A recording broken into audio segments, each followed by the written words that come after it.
नमस्कार, बहुत स्वागत है आप सभी का। आप देख रहे हैं आपका शो कहानी कुर्सी की और मैं हूं सौरभ शर्मा आपके साथ। बड़ी खबर आज की यह है कि सुप्रीम कोर्ट ने इलेक्टोरल बॉन्ड्स पर एसबीआई की अर्जी खारिज कर दी है और निर्देश दिया है कि स्टेट बैंक ऑफ इंडिया को कल के कामकाजी घंटे पूरे होने तक उन्हें सारा ब्यौरा देना पड़ेगा कि जब से यह स्कीम लागू हुई है तब से लेकर के आज तक किस कंपनी ने, किसने, कॉर्पोरेट एंटिटी ने पैसा दिया, किस पॉलिटिकल पार्टी को दिया, उसकी सारी डिटेल, किसने बॉन्ड खरीदे और किसको लिए वो बॉन्ड खरीदे, उस सारी जानकारी कल शाम तक मुहैया करानी पड़ेगी। कहा है बिजनेस आवर्स खत्म होने तक कल ये जानकारी एसबीआई को देनी होगी। आपको मालूम है कि सुप्रीम कोर्ट ने एक ऐतिहासिक फैसला देते हुए इलेक्टोरल बॉन्ड स्कीम को गैर संवैधानिक करार दिया था और स्टेट बैंक ऑफ इंडिया, जो उस state bank of India he instrument है इलेक्टोरल बॉन्ड जारी करने का, उनसे कहा था कि ये सारा डेटा आपको इलेक्शन कमीशन को सौंपना और इलेक्शन कमीशन को वो सारा की सारी जानकारी अपनी वेबसाइट पर डालनी थी ताकि देश को ये पता चल सके, भारत के सभी नागरिकों को, वोटरों को पता चल सके कि जिन पार्टियों के लिए वोट करते हैं उन्होंने किस किस से चंदा लिया। अब स्टेट बैंक ऑफ इंडिया ने इस निर्देश के बाद वक्त मांगा था सुप्रीम कोर्ट से कि उन्हें जून तक की मोहलत दी जाए, यानी ये चुनाव गुजर जाता और उसके बाद सुप्रीम कोर्ट एसबीआई जो है ये डेटा इलेक्शन कमीशन को देता। लेकिन आज जो खबर आई है वो ये है कि सुप्रीम कोर्ट ने एसबीआई की अर्जी नामंजूर कर दी है और ये कहा है कि आपको कल के बिजनेस आवर्स खत्म होने तक आपको ये सारा डेटा इलेक्शन कमीशन को सौंपना ही होगा। अब एसबीआई इसमें क्या आगे रुख रखता है, क्योंकि अभी तक तो जो स्थिति नजर आ रही है उसके पास कोई विकल्प नहीं है और स्टेट बैंक ने यह भी कहा था कि वो बहुत लंबा डेटा हमको वो कंपाइल करना पड़ेगा, हमको डेटा निकाल करके उसको फिर व्यवस्थित तरीके से इलेक्शन कमीशन को देना पड़ेगा, इसमें समय लगेगा। सुप्रीम कोर्ट ने कहा कि कुछ नहीं होगा ऐसा, आपको कल तक ये काम करना पड़ेगा। तो ये एसबीआई के लिए एक झटका माना जा रहा है और इसको विरोधी दल जो है उन्होंने एक राजनीतिक रंग भी दे दिया। मल्लिकार्जुन खड़गे जो कांग्रेस पार्टी के अध्यक्ष हैं, उन्होंने कहा है कि इलेक्टोरल बॉन्ड पर जिस तरीके से एसबीआई बचने की कोशिश कर रही है, ये साफ है कि ये एसबीआई नहीं, दरअसल इसके पीछे सरकार है। सरकार नहीं चाहती कि वो सारी इंफॉर्मेशन बाहर आए कि उसको किस किस से चंदा मिला। हालांकि ये आधी बात बताना होगा क्योंकि जो जिसने भी चंदा दिया, जिन भी कंपनियों ने चंदा दिया, ऐसा तो नहीं कि केवल भारतीय जनता पार्टी को चंदा दिया, उन्होंने कांग्रेस को भी, टीएमसी को भी, आम आदमी पार्टी को भी, तमाम लोगों को उस स्कीम के जरिए लाभ पहुंचाया या चंदा दिया है। तो सबकी जानकारी शेयर की जाएगी उसके तहत, सिर्फ भारतीय जनता पार्टी की नहीं। ये बात जरूर है कि शायद भारतीय जनता पार्टी सबसे ज्यादा उसको लाभ पहुंचा होगा, सबसे ज्यादा चंदा मिला होगा, लेकिन बाकी पार्टियों को भी चंदा मिला है। तो खड़गे साहब ये कह रहे हैं कि मोदी सरकार अपने काले कारनामों पर पर्दा डालने की कोशिश कर रही है, इसलिए एसबीआई के जरिए बचने की कोशिश कर रही है। अंत में वो ये लिखते हैं कि मीडिया रिपोर्ट से ये तो उजागर हुआ ही है कि भाजपा किस तरह ईडी, सीबीआई, इनकम टैक्स की रेड डलवाकर जबरन चंदा वसूलती थी। सुप्रीम कोर्ट का फैसला पारदर्शिता, जवाबदेही और लोकतंत्र में बराबरी के मौके की जीत है। हमारे साथ मेहमान हैं, उनसे चर्चा करेंगे आज की इस बड़ी खबर पर। हर्षवर्धन त्रिपाठी जी, स्वागत है हर्षवर्धन जी आपका। राहुल महाजन जी हमारे साथ हैं। राहुल जी स्वागत आपका भी। समीर चौगांवकर साहब, एक बार फिर समीर जी आपका स्वागत है। कैसे देखते हैं ये सरकार को जवाब माना जाए, क्योंकि वैसे तो वहां पर एसबीआई को उन्होंने निर्देशित किया था, लेकिन मामला तो सरकार का ही है। नहीं, देखिए, मुझे लगता है कि अगर सर्वोच्च न्यायालय ने कोई निर्णय सुनाया और कोई जानकारी मांगी तो उसकी जो भी प्रक्रिया है उसको पूरा करके स्टेट बैंक ऑफ इंडिया को वो जानकारी देनी चाहिए। एक जायज सी बात है। अगर सर्वोच्च न्यायालय ने कह दिया तो हम लोग कॉन्स्टिट्यूशन के तहत काम करते हैं। आप कोई तकनीकी वजह है तो वो बताते हैं। जो आज की दलील हरीश साल्वे जी की तरफ से दी गई वो बहुत कोई ऐसी दलील नहीं थी जिसको माना जाए। लेकिन इसमें एक महत्वपूर्ण बात है, कोई भी निर्णय क्या इस तरह से किसी भी सरकार के फैसले पर कोई रेट्रोस्पेक्टिव डिसीजन लेना चाहिए। और ये मैं पहले दिन से कह रहा हूं, बिल्कुल सर्वोच्च न्यायालय है, सुप्रीम है, जब उसने तय कर दिया तो आज के बाद इलेक्टोरल बॉन्ड खत्म।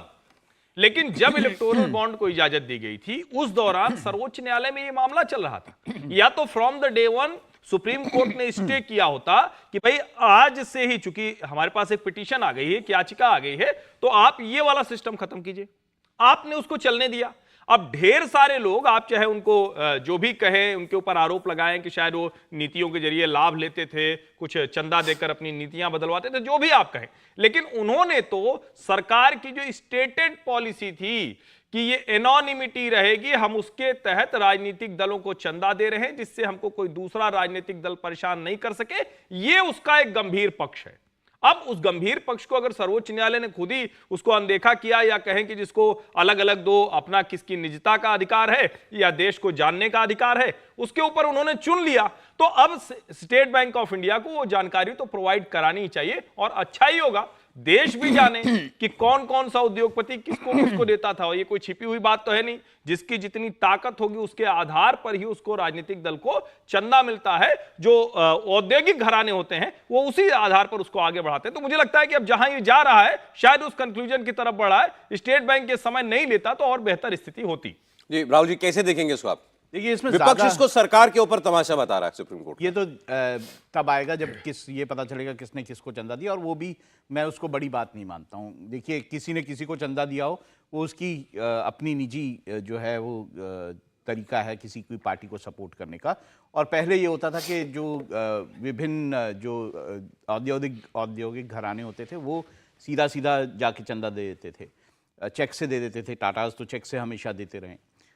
यहाँ पे बड़ी बात आएगी कि क्या किसी ने, जो फर्जी कंपनियां होती हैं, जो शेल कंपनियां होती हैं, वो बना के क्या कोई चंदा दिया है?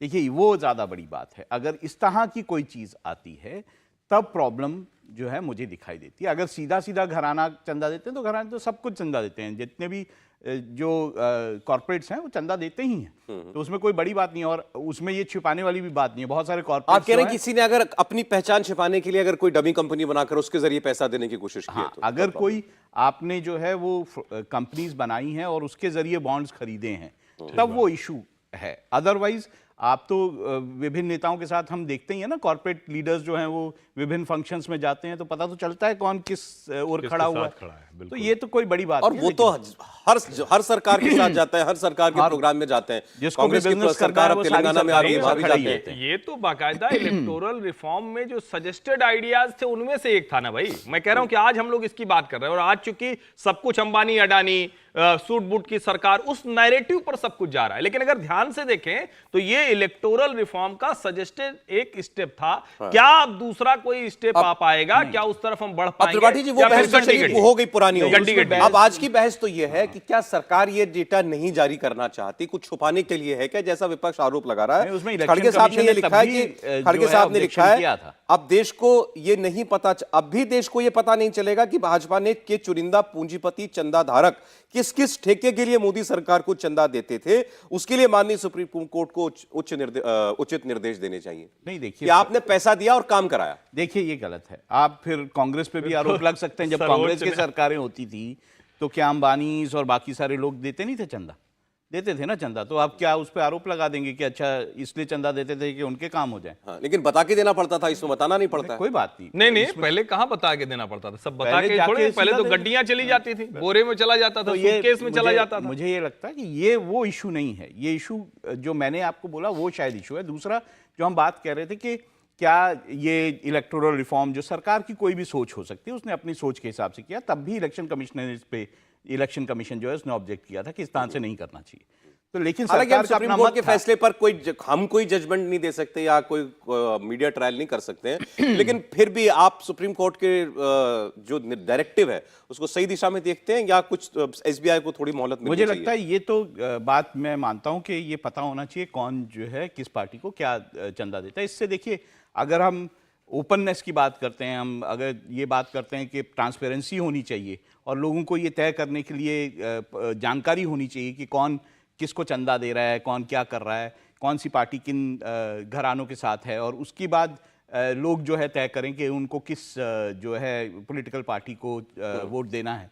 तो उसके लिए अब अगर ये पता चल गया कि भाई इस बिजनेस हाउस ने मान लीजिए अडानी की फॉर एग्जांपल हम लोग बात कर रहे हैं कि अडानी ग्रुप ने बीजेपी को चंदा दिया लेकिन कांग्रेस को भी चंदा दिया, तो क्या साबित होगा? कुछ नहीं साबित होगा। तो ठीक है, उन्होंने दोनों को दिया, जिसकी जितनी स्ट्रेंथ थी उसके हिसाब से दे दिया चंदा। अगर किसी को ज्यादा किसी को कम, अगर हो सकता है दोनों को दिया हो।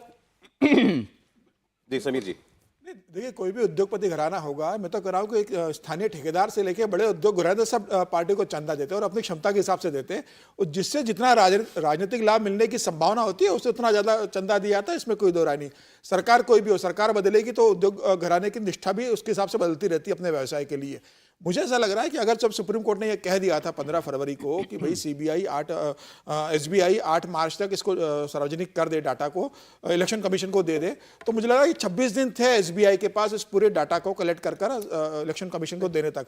लेकिन आज जो सुप्रीम कोर्ट ने पूछा है कि भाई 26 दिन आपने काम क्या किया, आप समय क्यों मांग रहे हो जून तक का, तो मुझे लगता है कि बताता है कि निश्चित रूप से एसबीआई ये नहीं चाहता होगा कि ज्यादा डाटा चुनाव के पहले जारी हो, और इसलिए उन्होंने जून तक मुद्दा बन जाएगा ना, ये मुद्दा बनेगा। और निश्चित जाहिर है रूप से देखिए हम लोग इस पर कयास या अनुमान लगा सकते हैं कि शायद बीजेपी को सबसे ज्यादा चंदा मिला होगा। ये तो है, छपता रहता है उसके ये रिपोर्ट के इसलिए बाद। ज्यादा है क्योंकि आप देखिए जो डाटा जारी सरकार हुआ क्या था इससे कि बच रही है कि चुनाव से पहले ये मुद्दा बने? मैं ये इसको पलट देता हूं। जिन लोगों ने पिटीशन फाइल की वो नहीं चाह रहे हैं कि चुनाव से पहले ये डिटेल्स आए, लेकिन वो तो कहेंगे कि हम पारदर्शिता के हक में लड़ रहे हैं। आप आपकी साइड खड़े, वो भी ऐसा नहीं है। आपकी अगर साइड आप खड़े, उनकी भी चीजें देखेंगे तो ऐसा लगता है कि वो उनका किसी के साथ पॉलिटिकल align मोटिव है। हो सकता है, लेकिन ठीक है वो तो आपने ट्रांसपेरेंसी अभी- की बात कर रहे हैं देखिए, ना। अभी आपने ठीक है ट्रांसपेरेंसी की बात कर रहे हैं, पर पिटीशंस हमेशा सरकार के खिलाफ उनकी आती, तो ये देखिए आरोप लगाने कुछ में लोगों तो का तो आसान काम ही है कि पिटीशन लगाना है। और सौरभ जी, मुझे लगता है कि एक बात इसी बहाने और होनी चाहिए। ये क्या देश में ये भी भ्रम फैलाया जा रहा है क्या कि जिसके पास जितना पैसा होगा वो लोकतंत्र में जीत जाएगा? अगर ऐसा होता तो देश के सबसे बड़े आदमी जमकर, जिनके पास पैसा है, उनके यहाँ भी जामनगर में सबने देखा कि कैसे उनके बेटे की शादी में पूरी दुनिया उमड़ पड़ी, तो वो तो मिलिंद देवड़ा के लिए प्रचार किया था उन्होंने पिछले चुनाव में। क्या हुआ? मिलिंद देवड़ा तो हार गए। तो आप दोनों चीजों को अलग अलग करके देखिए।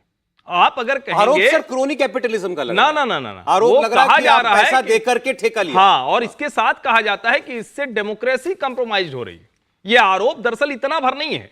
और ये जो कोशिश है, मैं फिर से कह रहा हूं, कोई भी निर्णय आ गया सर्वोच्च न्यायालय का तो हम सबको उसे मानना ही है। स्टेट बैंक ऑफ इंडिया को वो डिटेल देना होगा। लेकिन जिस व्यक्ति ने सरकार के, और सरकार भी तो संविधान के दायरे में बनाती है नियम कानून, उसके तहत जिसने ये चंदा दिया, उसकी जानकारी सार्वजनिक क्यों होनी चाहिए थी? ये भी सवाल है। कांग्रेस पार्टी का रिएक्शन इस पर अभी आया है। पवन खेड़ा, सुनते हैं उनको। बीजेपी को क्यों समस्या है? क्या छिपाना है इनको? क्यों इतना डरे हुए हैं? ये लोग तो वादा करते हुए आए थे कि स्विस बैंक तक के अकाउंट सबके सामने सार्वजनिक कर देंगे, एसबीआई तक के करने में घबरा रहे हैं। क्यों? पूरा देश ये जानना चाहता है कि आखिर नरेंद्र मोदी को घबराहट किस बात की है। हमें ये उम्मीद है कि और ये आशा करते हैं कि एसबीआई या भारत सरकार, भारतीय जनता पार्टी की सरकार कहीं इसको मिस इंटरप्रेट ना करे, कहीं कोई ऑर्डिनेंस का रास्ता ना अख्तियार करे, और जो सुप्रीम कोर्ट ने, माननीय सर्वोच्च न्यायालय ने आदेश जारी किए हैं उसका 100% पालन करना चाहिए। आप कांग्रेस पार्टी देखिए, सुप्रीम कोर्ट के आज के निर्देश के बाद जाहिर है गदगद है। उसको लगता है कि ये सरकार के खिलाफ निर्णय आया है और सरकार बच रही है ये डेटा सार्वजनिक करने से, लेकिन अब सुप्रीम कोर्ट ने कहा है तो एसबीआई के पास कोई विकल्प नहीं है। मैं आज की एक और बड़ी खबर पर बढ़ता हूं। अचानक से एक कंट्रोवर्सी खड़ी उठ हुई है, आपने भी शायद देखा होगा, इसके बारे में पढ़ा होगा।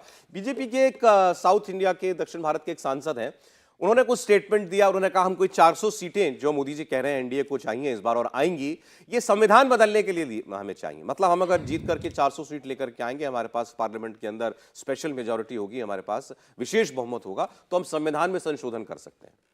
लेकिन इसको जिस तरीके से उठाया कांग्रेस पार्टी ने और कहा कि यही तो हम कहते थे कि ये तो लोकतंत्र में विश्वास ही नहीं करते, ये तो बाबा साहब अम्बेडकर का दिया हुआ लोकतंत्र, उसको बदलना चाहते हैं। संघ की तो शुरुआत से सोच ये रही है कि संविधान ही हमें नहीं चाहिए, ये संविधान ही गलत है। तो वो कह रहे हैं कि ये इन्हीं के आदमी ने इसका पर्दाफाश कर दिया।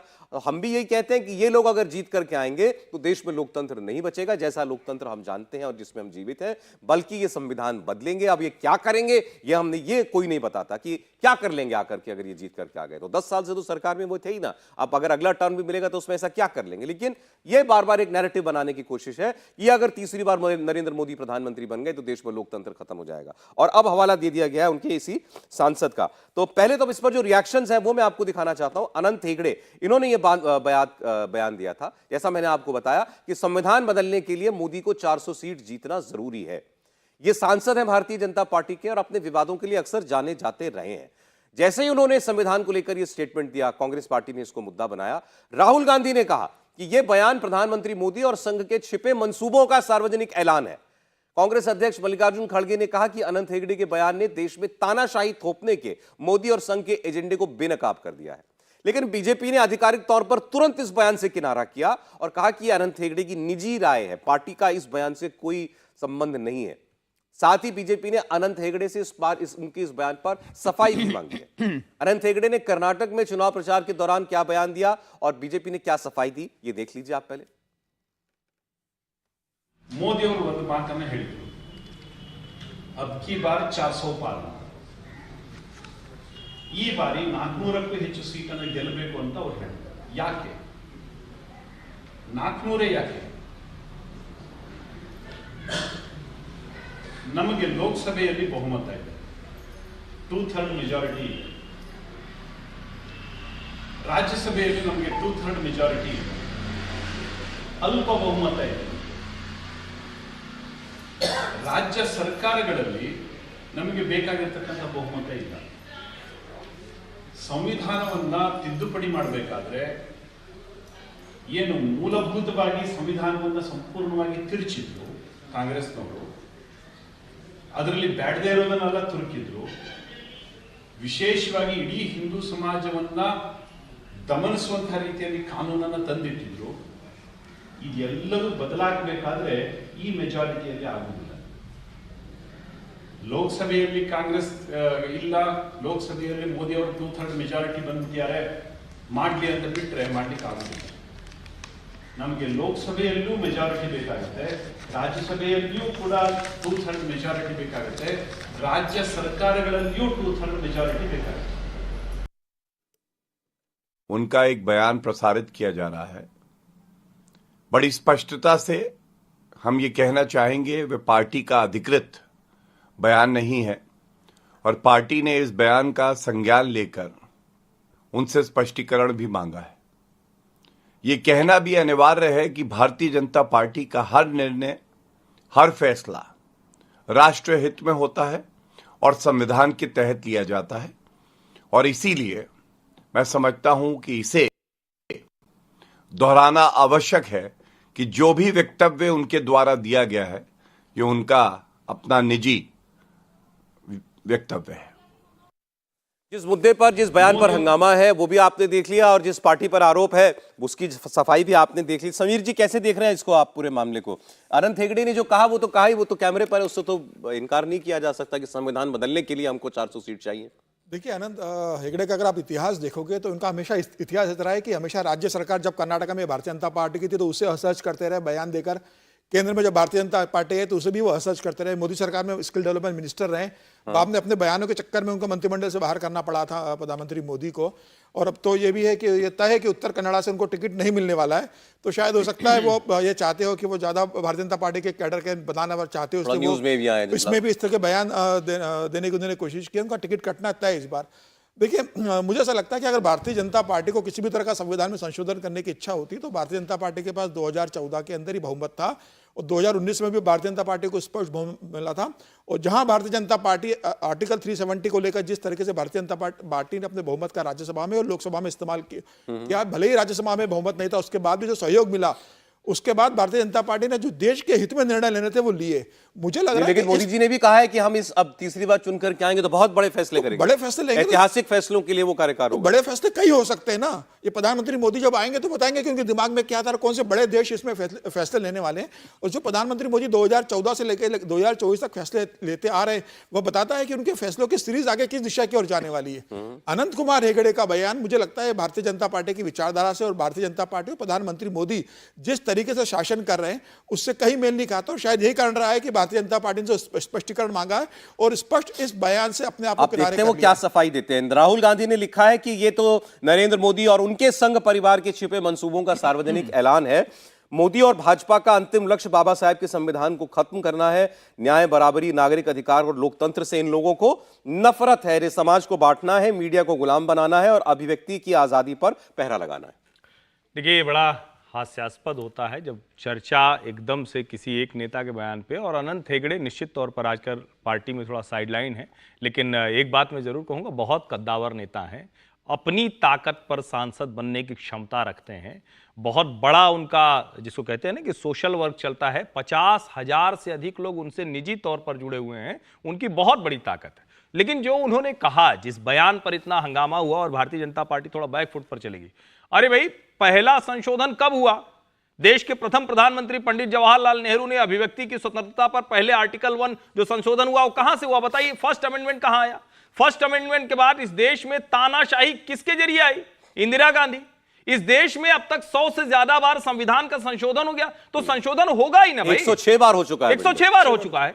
बाबा साहब का संविधान अगर प्रतिष्ठित हुआ तो जब नरेंद्र मोदी ने 2 दिन का संविधान दिवस मनाया, प्रतिष्ठित हुआ जब देश में भीमराव अंबेडकर के नाम पर पंच तीर्थ की स्थापना हुई। इसी दिल्ली में जैसा आप विज्ञान भवन देखते हैं, एक और बड़ा कन्वेंशन सेंटर बना, तो डॉक्टर अंबेडकर के नाम पे डॉक्टर अंबेडकर इंटरनेशनल सेंटर बना, कन्वेंशन सेंटर और रिसर्च सेंटर बना। सवाल ये नहीं है कि क्या संविधान की समीक्षा करें, क्या अरे भाई देश के लोग हैं, उनकी जरूरत पड़ेगी। संविधान सभा में जो लोगों ने कहा था, जो नहीं हो पाया था, वो धीरे धीरे आया और इसका प्रावधान उन्हीं संविधान निर्माताओं ने उसी संविधान में किया। ये बड़ी विचित्र सी डिबेट होती है, संविधान बदल देंगे का मतलब क्या हुआ? समीक्षा होगी। और बाकायदा ये भारतीय जनता पार्टी के एजेंडे में था। जब अटल बिहारी वाजपेयी जी की सरकार थी तो देश के बड़े न्यायविदों को लेकर इसको बाकायदा एक कमेटी बनाई गई थी संविधान समीक्षा के लिए। देश भर में संघ परिवार ने जगह जगह लोगों को संविधान के प्रति जागरूक करने के लिए कार्यक्रम चलाए थे। देखिए, हर विश्वविद्यालय में, हर स्थान पर। हर्षवर्धन जी, क्यों विपक्ष जिस ओर डराने की कोशिश के लिए कर रहा है या आगाह करने की कोशिश कर रहा है कि संविधान बदलने से मतलब है कि सरकार न जाने कितने और अधिकार ले लेगी और ताकत ले लेगी अपने में।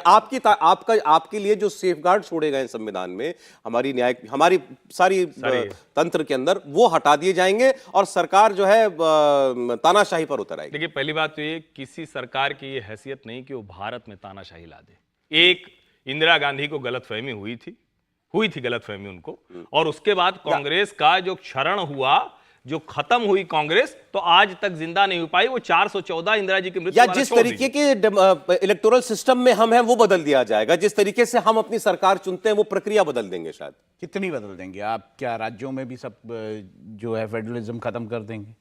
देखिए, अगर कोई भी चीज़ यहाँ लागू होनी है हमारे देश में, तो वो सिर्फ ये ऐसा नहीं है कि केंद्र में आपकी सरकार हो और आप लागू हो जाए। स्टेट्स भी हैं, स्टेट्स अगर मना कर दें कि हम नहीं लागू करेंगे, तब भी नहीं कर सकते। आपने बहुत सारे एग्जाम्पल देखे कि यहाँ पर राज्य में बड़ा कानून लाना पड़ता है तो उसके लिए राज्यों में रेटिफाई कराना पड़ता है। आप कैसे कर देंगे? देखिए, वो बिल्कुल मैं नहीं मानता कि ऐसा कुछ हो। और वैसे भी हम कई बार, जैसे हर्षवर्धन ने भी बोला, कि बहुत बार हम संविधान में संशोधन कर चुके हैं। अभी हमने आईपीसी, सीआरपीसी सब चेंज किया, तो ऐसा कुछ नहीं होता है। देखिए, कोई ना तो जनता ऐसे किसी बहुत सारी चीज़ को मानेगी कि आप संविधान पूरा पलट दें, और वो मेरे ख्याल से वो संभव भी नहीं है इस देश में।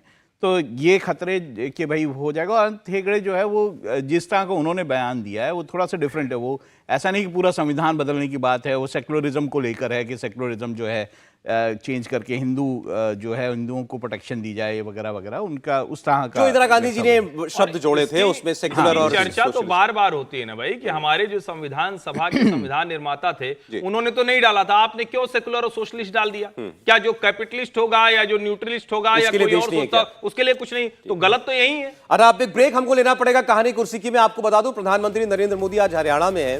राजस्थान और हरियाणा से बीजेपी के लिए आज थोड़ी झटके वाली खबरें भी हैं, क्योंकि दोनों जगह उनका एक एक सांसद टूट करके वो कांग्रेस पार्टी को ज्वाइन कर रहा है और नरेंद्र मोदी को एक रोड शो भी करना है। हरियाणा में अगर आप दाखिल होंगे इन दिनों दिल्ली से अगर, तो आपका स्वागत जो है बड़े बड़े एक्सप्रेस वेज करेंगे और उन्हीं एक्सप्रेस वे पर आज प्रधानमंत्री का रोड शो भी होगा, वो भी आपको दिखाएंगे। एक ब्रेक, देखते रहिए कहानी कुर्सी।